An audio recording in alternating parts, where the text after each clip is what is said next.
Di ba? So mag-aral ka ha. Kung meron naman. Alam mo kapatid, 15 years old ka. Tama? Opo. Marami kang pwedeng gawin para mapaunlad yung sarili mo. Marami kang pwedeng matutunan. Diba? Kasi ganun din naman eh. Gagawa ka ng kalokohan, mag-e-effort ka. Di gumawa ka ng kabutihan, mag-e-effort ka din naman eh. Diba? Bakit doon ka pa sa kalokohan? Di na lang sa kabutihan. Eh, parehas ng effort yan eh, di ba? Opo. Sige. Unahin natin isa-isa lang ha. Nanay mo muna. Ano pangalan nanay mo? Bennett Malang Sikat po. Oo. Bennett Malang Sikat. Malang Sikat. Kung sino po nakakaano ha, ito po panawagan lang po ng isang anak. Bennett Malang Sikat. Kung anong impormasyon na meron kayo, baka lang po maging daan tayo na magkita na yung magkina. Ever since, di ba? Opo. Since birth, hindi kayo nagkita. So, hindi mo alam itsura niya, kahit picture wala? Alam ko, kaso na wala po yung picture na natira sa akin. Akala ko side view pa siya nun. May kilala kasi ako ha. Hindi ko na babanggitin yung pangalan. Baka nakikinig din kasi ngayon. Oo. Nanay din niya. Hindi niya nakita. Meron siyang picture pero nagbabasa ng dyaryo. Seryoso mga kaibigan, nakatakip ng dyaryo yung mukha. Hirap hanapin nun. Nanay mo, dyaryo lang, di ba? Ikaw, tanda mo mukha kahit paano. Opo. Sige. Bennett Malang Sikat po. Kung sino man po nakakalam impormasyon tungkol kay Bennett Malang Sikat, baka hinahanap ka din niya. Ano ba kwento ng tatay mo sa'yo? Bakit nawala nanay mo? Hindi ko masyadong alam eh. Basta ang alam ko lang ho, nung kukuhain ako ng nanay ko, hindi ho pumayag yung daddy ko. So, simula po nung nag 3 years old ako, nagja-Japan ako yung daddy ko. Hindi ka na nakita. Opo. Ayun, okay, Bennett Malang Sikat. Miss Ma'am Bennett Malang Sikat. Kahit sino po, mabalitaan man lang kung ano nangyari, di ba? O, dali, manawagan ka sa nanay mo. Ma, kung naririnig niyo man ho ako or kung sino hong nakakakilala sa kanya, sana ho magkita ho kaming dalawa. Gusto ko na ho siyang makita. Matagal na po.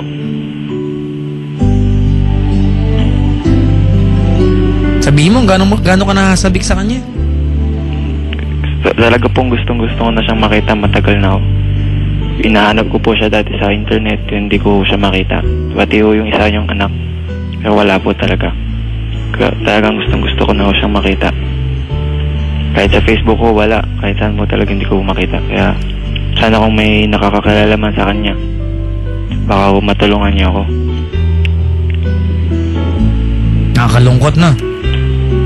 Bennett Malang Sikat. O, kung sino po nakakilala, baka lang po maging daan tayo. Makabalita man lang. Di ba? Siguro baka hinahanap ka na rin ng mama mo, di ba? We'll never know eh.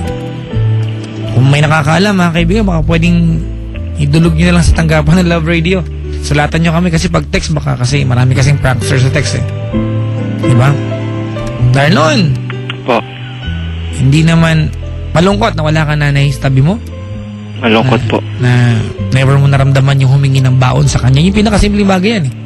Di ba magpaalam na hindi payagan? Kasi minsan doon mararamdaman yung presence ng magulang eh, di ba? Pag hindi ka pinayagan, doon mo nanay pala ako. Di ba? Ikaw hindi mo naranasan yan, di ba? Hindi po. May tatay ka, alam mo nandiyan siya, nagkakausap kayo siguro, di ba? Hindi na din po eh. Kailan pa? Siguro may 1 taon na. O, ayan. Pero alam mo meron kang tatay, nakausap mo. Apo. Kumbaga nakalakha mo yung idea na alam mo nandiyan siya. Although hindi mo ramdam yung presensya niya, di ba? Opo. Malungkot. Kumbaga parang, bakit di ba nila ako mahal? Minsan magtatanong ka ng gano'n eh, di ba? Opo. Pero hindi pa rin excuse yun para maging masamang tao tayo. Di ba? Opo. Kahit na kaliwat kanan sa atin, pinabayaan tayo. Dapat nga itong mga ganitong bagay, Darlon, ito yung mga inspirasyon mo to do more in life. Kahit na hindi sila naniniwala sa'yo, kaya maging mabuti ni Darlon. Magpabuti ka pa rin. Kahit hindi sila naniniwala sa'yo na kaya mo maging mabuting anak. Di ba? Opo. Gawin mo. Kahit na hindi maniwala sa'yo ang buong mundo na hindi ko yung kumuha ng 3,000. Di ba? At may nakalapag na 3,000 ulit sa harap mo. Huwag mong kunin kung hindi sa'yo. At least alam mo sa sarili mo na wala kang ginagawa para makaapak ng ibang tao. Ulitin ko ha. Mahirap, malungkot, di ba? Na wala kang magulang sa tabi mo. Although meron tumayong magulang para sa'yo. Di ba? Opo. Pero hindi pa rin excuse yun para maging masama tayong tao. Opo. Ang pagiging mabuti ay choice natin. Hindi yan option. Choice natin yan. pipiliin natin. It's up to you kung anong pipiliin mo. Pero bilang nakausap na kita, magkausap tayo ngayon, papayuhan kita. Pwede maging mabuti. At alam ko, naniniwala ko na kaya mong gawin. Okay? Apo. O, sa girlfriend mo naman, baka may gusto kang sabihin sa kanya. Ano pangalan ni girlfriend? Angelica po. Sabi mo, hindi ka na makla, ha? Nagbibintangan ka niya, eh. Hindi ka nag-drugs ka mo. Hindi naman talaga totoo yun, ha? Apo. O, Angelica, go. Yam, dito ko sasabihin sa'yo, hindi ko ginawa yun. Narinig ng lahat to. Kailanman di ko ginawa yun. Kailanman di ko sinubukang gawin yun. Promise ko yun sa'yo. So, wala akong balak gawin yun. Hindi naman ikasisira ng buhay ko, kaya hindi ko gagawin yun.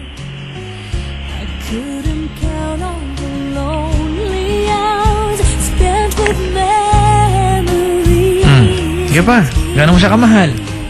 Mahal na mahal ko po siya. Hindi ko dahil sa kanya, hindi ako magbabago.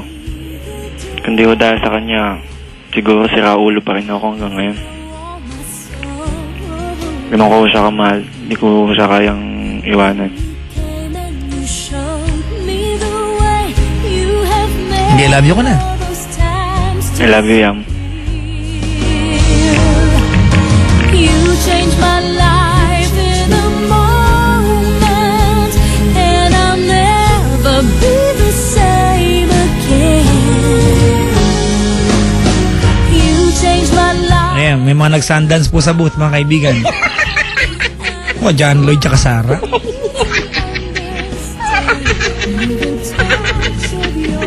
Ay, nako. Alright, ganito. Darlene! Po. Maraming dadaan sa buhay mo para iparamdam na mahal ka nila. May mga tao magpapahina sa'yo. May mga tao magpapalakas sa pagkatao mo. Alright? Apo. Hindi natin sigurado kung siya manatili sa buhay mo ng buong buhay. Hindi natin sure yan. Hanggat na niya siya, mahalin mo siya. Alright? Apo. Dumating man yung point na mawala, siya kung saan sakali lang. Diba? Sana wag mong kakalimutan na masarap ang pakiramdam ng walang tinatapakang ibang tao. Hindi tayo Apo. nalalamang. Alright? Apo. Kahit ano pa sabihin ng ibang tao. Kahit ano pa. Kahit ipagkanulo ka pa ng ibang tao. Kasi may mga tao talaga na kahit anong gawin mong mabuti, hahanapan ka ng mali. May mga tao talagang kahit anong gawin mong mabuti sa kanila, may makikita silang hindi maganda sa'yo. Basta alam mo sa sarili mo na wala kang ginagawa, panatag ka at tahimik ka makakatulog sa gabi, gayahin mo ako. Siningit siya sarili. Buhat-buhat ko pa yung bahay ko, eh. Hindi lang bangko. Salamat sa pagtawag, Darlene. Salamat din po sa minsan, payo. tambay-tambayan mo ka dito sa booth para makakwentuhan kita. Maganda ako impluensya. Biro lang. Yeah, maghumanap ka ng pwedeng gawing productive, ha? Sige po. Alright, salamat sa pagtawag. Hello? Okay na? Apo. Okay na ba? Apo. Okay na, di ba? Okay na po. Okay na ata, okay na nga? Okay na po. Okay na nga? Apo. Okay na, di ba? Apo. Okay na yata, okay na, no? Okay na po. Okay na. Pabay na? Sige po. Pabay Bye na, po. pabay na ba? Apo. Pabay na, no? Pabay na, di ba? Pabay na nga. Apo. Okay, pabay na, di ba? Apo. Okay. Sige, bye-bye. Sige po. Mga kaibigan, si Darlene. Pag may sapak talaga yung DJ. No? Ang galing. Pampitong kape na ni Kuya Cesar Basa, mga kaibigan. Mamaya kahit ugat sa mata nagpapalpitate na yan. Huwag naman sana, ha? Ganong kape. Healthy naman ng coffee, mga kaibigan, di ba? Antioxidant yan. Pero wag lang sobra.